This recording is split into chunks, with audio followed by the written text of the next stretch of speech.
遠い遠いある星に家族と宇宙を旅するリリアちゃんという女の子がおりました。リリアちゃんは声が少し変わっているせいかお友達がおらず、退屈な毎日を過ごしておりました。お前やることないやん。ですがリリアちゃんには大好きな家族がいたため、寂しいと思うことはありませんでした。お母さんは反乱軍のリーダーで、お父さんはフリーの船団長です。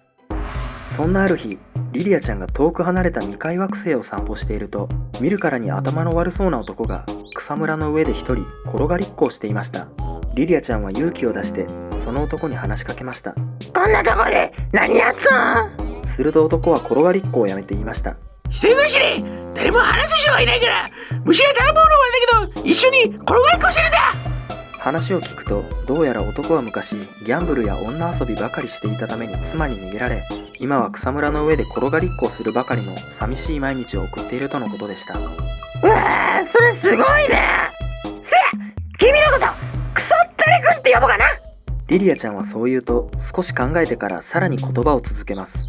あんでな、君悲惨やからリリアちゃんがお友達になってあげるわ。リリアちゃんが勇気を出してそう言うと、クソったれくんの顔がパーッと明るくなりました。本当？リリアちゃんは顔をそらし大きくうなずきました。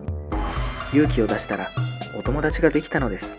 俺な、今はもうこんなダメな大人だけど、昔は夢があったんだ。遊び疲れて地面に座っている時、クソったれくんは言いました。どんな夢か聞いてもええか？リリアちゃんはそっと尋ねます。俺にはさ、一度も会ったことのない娘がいるんだ。俺は娘とハイデイにお弁当を持ってピクニックをすることが昔から夢だったんだ。気づかれないように顔を覗くと、クソったれくんは悲しそうな表情で空の向こうを見ていました。その子では会われへんの？へえ、遊んでばかりの俺に愛想をつかせた妻が生まれる前に出て行ったから、居場所も顔も名前だってわからないんだ。リリアちゃんは探査機を使えば居場所くらいすぐにわかると言いかけて、はっと思いとどまりました。ここは自分の星より文明の遅れた未開惑星。進んだ文明の話をすることは固く禁止されているのです。そっか。ほな、リリアちゃんが一緒にピクニックしてるわ。私は娘ちゃうかもしれんけど、似たような思いはできるんちゃう？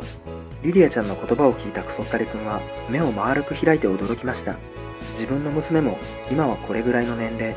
諦めていたピクニックをこの子とできる。そう思うとクソったれくんは嬉しくて草むらの上を飛び跳ねました。それで明日の昼過ぎまたここに来てくれから連れてきてもらうんだ。翌朝、リリアちゃんは早起きをしてお弁当の準備をしました。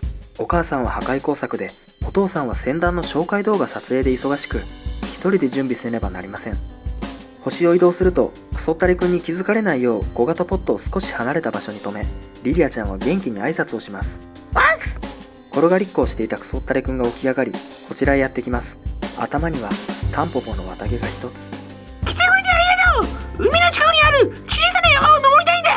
二人は緩やかな登りの坂を進みます。リリアちゃんはお弁当の入ったバスケットを両手で持ち、クソったれくんはそんな後ろ姿をそっと見つめていました。頂上が見え始めると、向こうの方から海の匂いがしてきました。リリアちゃんは駆け出して坂を登りきると、突然現れた美しい景色に思わず声を上げました。なんやこれ、めっちゃ綺麗やん。坂の上には色とりどりの花がたくさん咲いた花畑が広がっていました。リリアちゃんは宇宙を旅していますが、こんなにも綺麗な景色は初めて目にしました。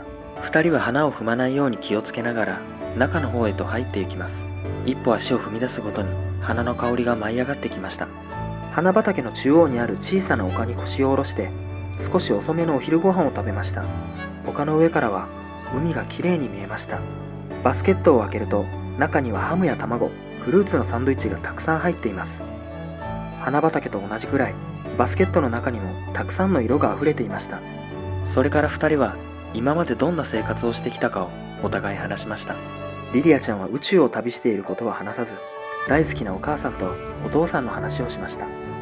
日が傾き、肌に触れる潮風がひやりとし始めた頃、クソったれくんはぽつりと言いました。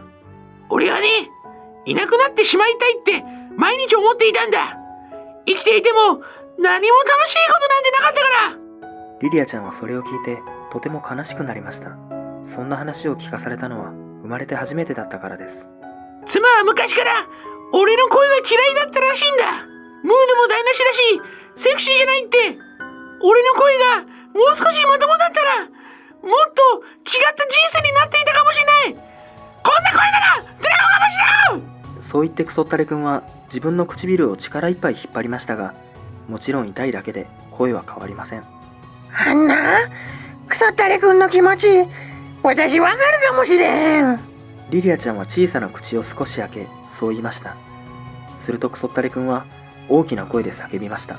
俺の気持ちが簡単に分かってたわ。しかしそこまで言うと、ハッとして言葉を止めました。そうか、君も。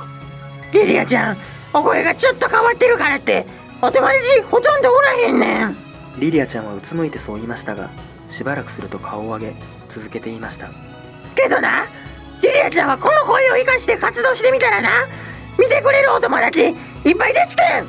確かにお歌歌ってもダミ声になるし、普段困ることもいっぱいあるけどな、この声やからできたこともあると思うねん。だからな、クソッタレくんも自分のこと嫌いにならんと、そういう場所見つけられたらええなって私思う。リリアちゃんが笑顔でそう言うと、クソッタレくんの目から涙が一粒こぼれました。リリアちゃんはその涙を見ないふりをして、夕日で真っ赤に染まる海の彼方を静かに見つめました。こんな私でも誰かの役に立てた。こんな声の私だからこそできたことがあった。これからは自分の嫌なところを数えるんじゃなく、自分のいいところをもっと見つけよう。そうしたら幸せを分け合える今日みたいな日がきっとまた来るはずだから。